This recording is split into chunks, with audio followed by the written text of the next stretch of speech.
Hello and welcome everybody, it's TheJWittz here with another E3 2014 preview. This time we've got Mario Maker. This was probably the second most requested game from you guys, so I'm happy to display it. Unfortunately, I will admit, I'm not the most creative person when on the fly, just trying to make a video like this. You'd think, after all these years, I'd have my perfect Mario level planned in my head, but honestly, I don't. So why not start with the ultimate way any 3-year-old does something when they can create something like this.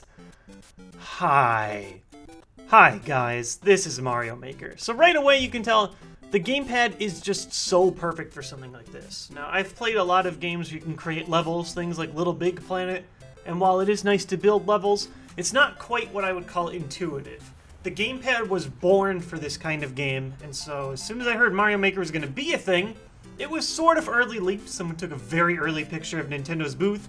Somehow Mario Maker got its way out to the public, and honestly, while I do despise when people do leak stuff early and ruin the hype, this is one game that I'm just so excited for. I wish I knew more of what I was doing. Like I said, it's just more, you can make anything. I'm naming my level right now. J-W for TheJWittz. But as you guys can tell, there's a lot of options, even for a very early demo. Now, there's going to be a lot more in the main game. This is just showing off what you could do if you could make any Mario level. You can switch between the 8-bit and the HD versions. And this is one really cool feature I just stumbled into on accident. You can jump into any point of your level and just test it from that spot. It doesn't have to be from the beginning. And then, when you go back and look at it in editing, you get a little, like, play-by-play of Mario's last movement, so you can get an idea if you want to get, like, perfect timing for a jump, or some other complicated obstacle. And this way you can play through your stages and make sure that they're actually beatable.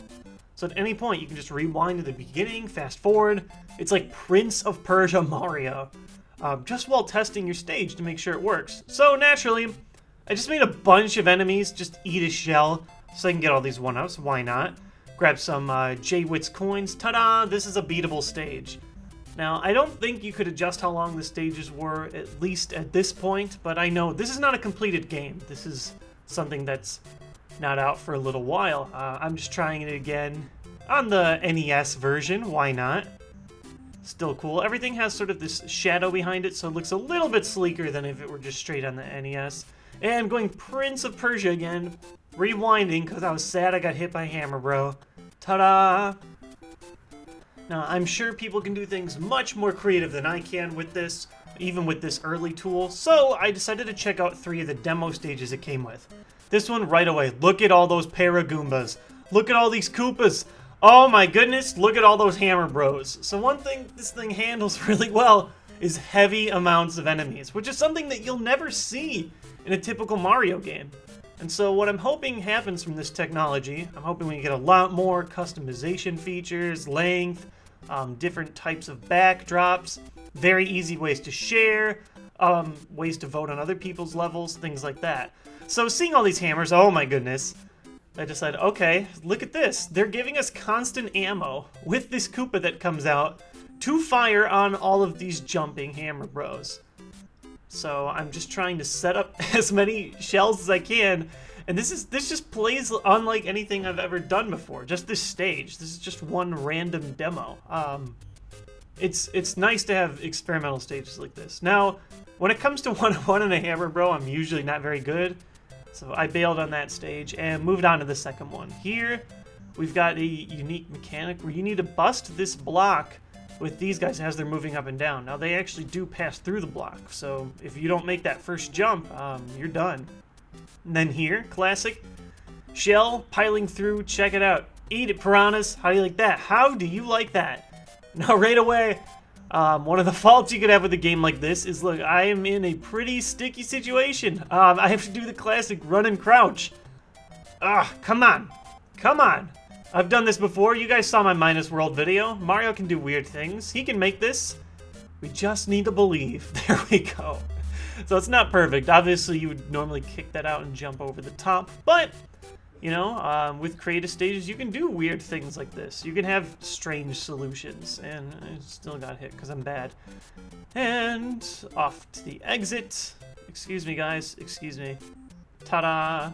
So that's the second one, and then there was one third demo stage we've got. And this one was in the HD, the sort of new Super Mario Bros. Look. I look back at the camera to make sure it's still recording. I just had an earlier recording drop out when I was trying to do Monster Hunter 4, so I just didn't want that to happen again. Thankfully it didn't. So here, we've got that new Super Mario Bros. Look.